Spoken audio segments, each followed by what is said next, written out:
Good morning. My name is Pat McCrory, Governor of North Carolina. We wanted to give you some very important updates on the Hurricane Matthew recovery.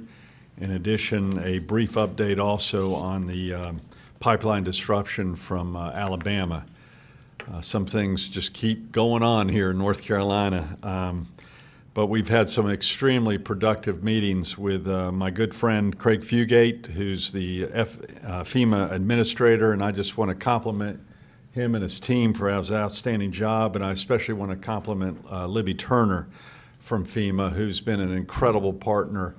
I think it helped that she came from Rocky Mount, grew up in the Rocky Mount area, but Craig, I just want to compliment Libby for her outstanding work. Thomas Stiff, my chief of staff, who's going to be chairman of the Hurricane Relief Committee, and also Mike Sprayberry, who is here to help me with the management of the whole emergency management operations, and I can't tell you how much I appreciate his work. First of all, I want to thank FEMA. They have approved our request for federal, public, and/or individual assistance now for 42 counties. $62 million has been approved to help individuals in impacted counties. Our number one priority is getting people out of shelters and housing.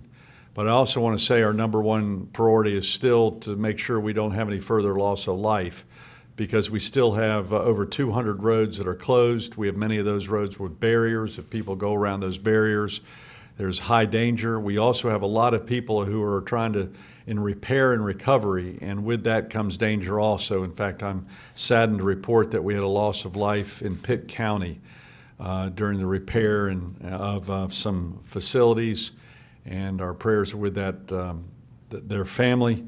But this is very, very dangerous work where people are clearing trees still, removing wood and debris. And debris removal can be extremely dangerous, and this is what happened in Pitt County. Currently, we have 240 people living in shelters, 1,500 people in households living in temporary housing.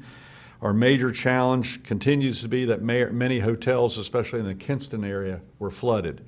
And therefore, some of these towns don't have a lot of options, and some towns had almost no hotels in them. So in some towns, people are living 20 to 30 miles in a hotel. We've even had some people move to Myrtle Beach area where there's hotels. But that is a major concern that we have at this point in time. Last week, we requested direct temporary housing authorization from our federal partners to help provide manufactured homes as a temporary housing solution. And we've already signed contracts to ensure that once the request was approved, we would start moving on this immediately. And today, I'm extremely proud to announce that we've received direct temporary housing authority from FEMA, which is another step to help get more people out of shelters and into temporary housing as we work on long-term solutions. The residents that will be eligible for this temporary housing authorization and using mobile homes will be in Columbus, Edgecombe, Robinson, and Wayne counties. And each of those counties have one or two towns that were severely impacted when it comes to residential loss. We hope to add more counties to this in the very near future. We're also continuing to water systems issues in Robinson and Brunswick counties. But the good news is, and these are real heroes, I'll tell you, the water system for Lumberton should be repaired this week. And I cannot tell you how much I commend the Lumberton city water sewer employees for their incredible work in keeping that system open. I also want to thank General Electric for providing some temporary trailers to provide auxiliary mechanical options to allow that water plant to stay open. A byline should be completed and operational this week with the issue in Brunswick County, which will be good news for the Brunswick County residents. We're also seeking FEMA to approve our request for individual assistance in Carteret and Perquim's counties, and I know we're getting some feedback from both those counties, but we're working on it hard, and we're going to keep pushing FEMA to help us in that area. Individual assistance we're still asking for in Scotland County, Richmond County, Anson County, Chatham County, and Northampton counties. So we're pushing for those counties that are saying, why haven't we got those yet? The state has made that request. FEMA is reviewing those requests, and we hope to get some positive news shortly on that. Let me just say a few more things without my notes before I get into the Alabama situation. Again, we have three priorities. One is we still have approximately 250, a little more than that, in shelters at this point in time. We want to get those individuals out of shelters as soon as possible. We haven't got a target date, but we hope we're talking a week and not weeks. But that's our goal. But part of the dilemma is finding places to move them, especially hotel rooms. And that's where this mobile home announcement today will be extremely helpful. The next goal is for people who have been moved to hotels. That is temporary assistance there, and there's a time span in which people can stay in hotels. We actually are working on expanding that timeline with FEMA at this point in time so people can stay in those hotels, especially during the holiday season. So we're working on that right now. We cannot have any firm announcements right now, but we are trying to extend the deadlines for some of the regions where people are staying in hotels. And then our long-term goal is to get all these individuals into permanent housing that they can depend upon, where they feel safe, where it's environmentally sound, and where then their kids can go to school. They know exactly what school they're going to be going to, and where the individuals can also find work and employment and medical care and other needs that they have. So this is a very complex process. We've got to do it right. Let me tell you the other major challenge we have is we're going to have to make some big decisions within weeks, not months, in many of these counties regarding whether to rebuild or not rebuild at all for both residential and commercial districts. And we're going to be working very closely with FEMA in this area. And these are long-term decisions that are going to have to be made literally within weeks so we don't rebuild something in an area where maybe we shouldn't rebuild.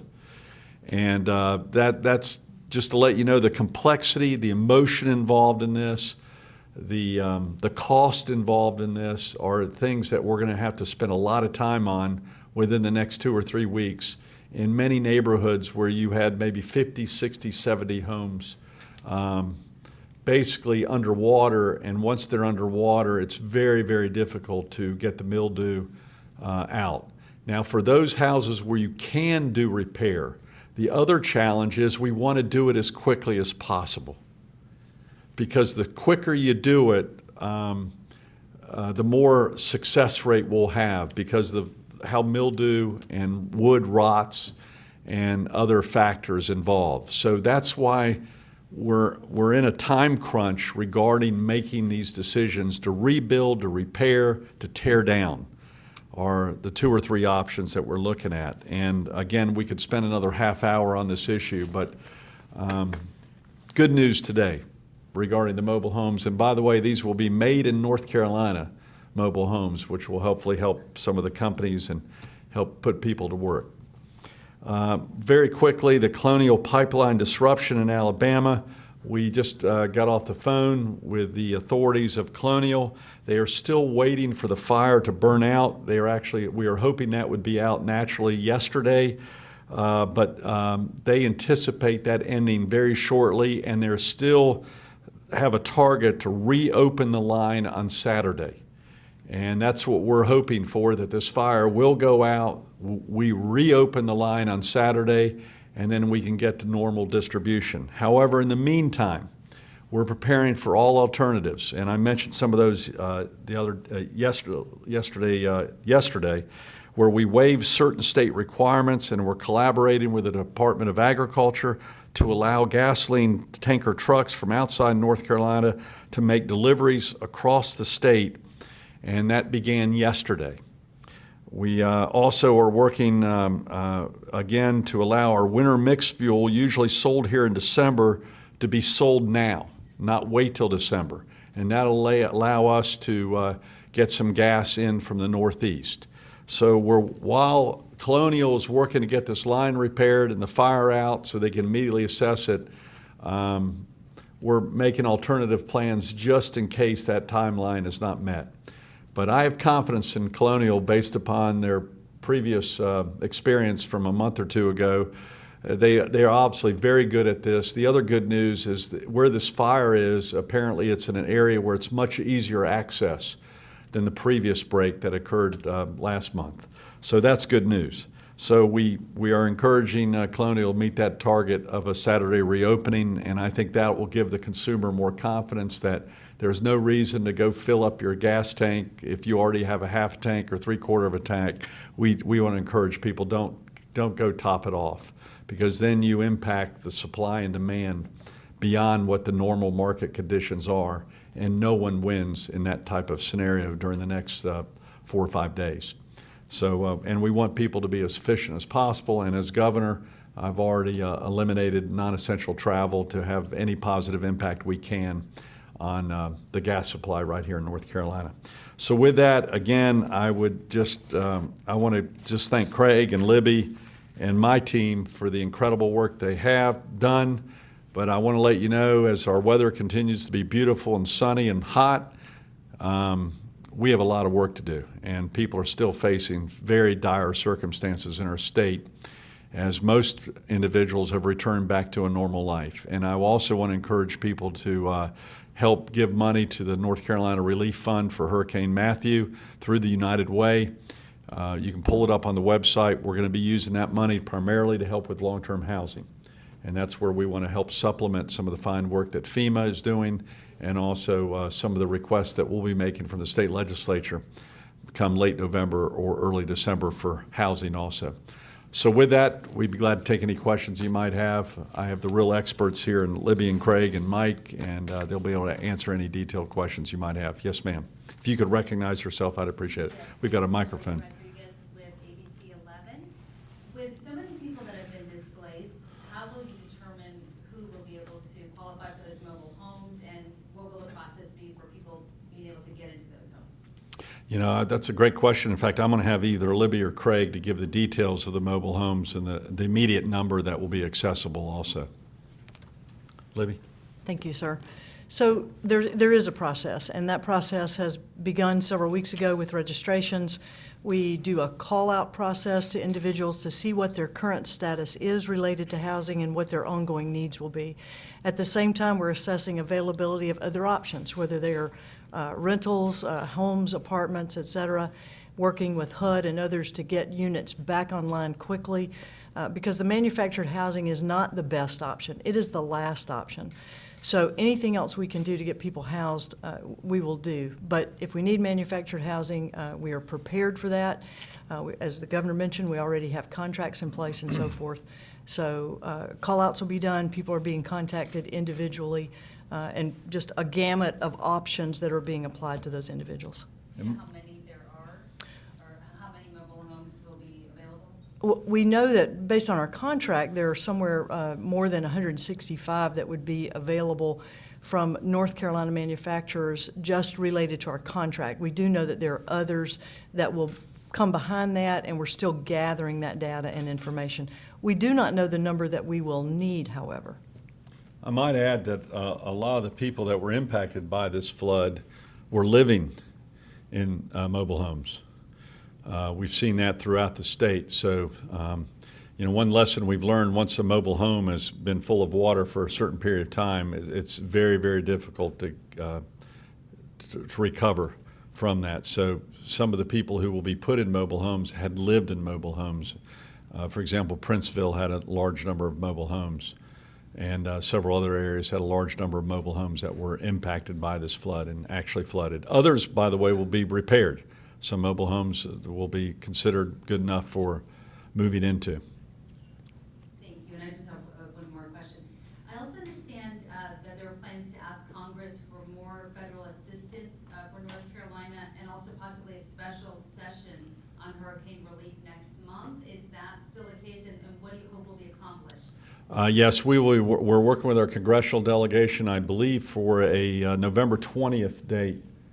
I'm sorry, November 14th date for what our request will be from Congress. And I might add, as we mentioned several days ago in a press conference, there are other states that are going to be making the same requests, from Louisiana to West Virginia to South Carolina, and now I guess Virginia even had some damage that I just found out today. So there are a lot of other states that will be making similar requests. So we're working very close. I was on the phone with Senator Burr today.